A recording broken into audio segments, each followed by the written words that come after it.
देखाउन आएको होइन। यहाँ यो हाम्रो नेपाल शिक्षक महासङ्घले 20 गतेदेखि आन्दोलन घोषणा गर्नुभयो। त्योभन्दा पहिला 18-19 गतेतिरको कुरा हो। धेरै म कहाँ फोन गएको थियो साथीहरूको, किनभने योभन्दा पहिलाको आन्दोलनमा मैले चक्लेटको जादु साथीहरूलाई खुवाएको थिएँ जादु कलाले। उहाँहरूले पनि सम्झिनुभयो कि होइन यसपालि पनि हाम्रो एकदम ठुलो आन्दोलन भइरहेछ, हजुर पनि आउनु पर्यो भनेर फोन गएको थियो। अनि म पनि एकदम यो हाम्रो माग पुरा भएन भने हामी आन्दोलन गर्नै पर्छ भने आन्दोलन गर्न म आएको हो। म त्यसमा पनि अब सरहरूको जिज्ञासा कि होइन जादु तपाईँको पहिला हेरेको थियो, फेरि जादु हेराउनु होला होइन। त्यस्तै अब मादल बजाउने सरले मादल बोकेर आउनु भएको छ, झ्याली बजाउने सरले झ्याली बोकेर आउनु भएको छ होइन, बाँसुरी बजाउने सरले बाँसुरी लिएर आउनु भएको छ। त्यसैमा म पनि परेँ। म जादु कला होइन, अब जादु कलासँग सम्बन्धित केही सामग्रीहरू मैले बेगमा, सानो बेग मेरो छ, तपाईँ राख्नु भएको छ, त्यो बेगमा मैले सानो बेगमा जादुको केही मेटेरियलहरू लिएर आएको छु।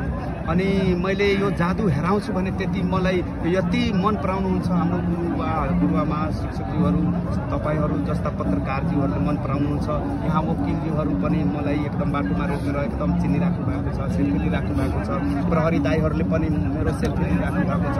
यहाँसम्म कि विद्यार्थी ड्राइभर, हाम्रो ट्याक्सी ड्राइभर दाईहरूले पनि मलाई हेर्ने बित्तिकै यो हो जादुगर सर सेल्फी दिनु पर्यो भने यति परिचित भइहाल्छु भने म सपनामा पनि सोचेको थिएन सर। सरकारले अब पुरा गर्नुपर्छ, मैले आवाज दिएकै छु।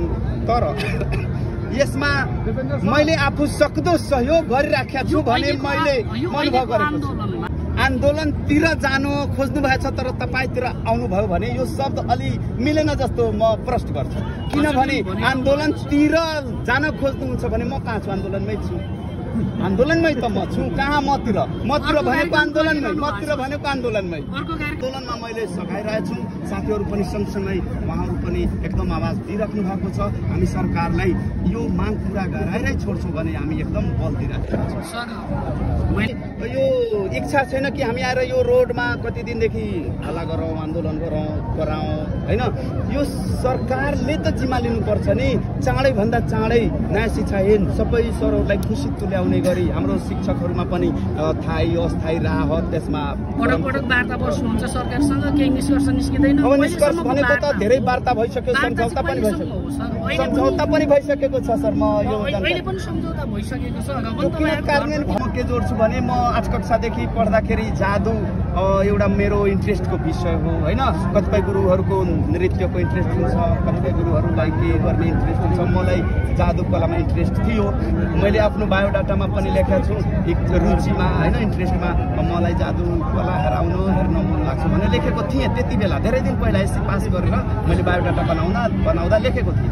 अनि त्यो मेरो इच्छा अहिले प्रस्फुटन भयो र सबै गुरुहरूले मन पराउनु भयो, सबै पुरै देशबाट मन पराउनु भयो। यो मेरो प्रतिभा प्रस्फुटन भयो। म धेरै खुसी छु। तपाईँको यो जादु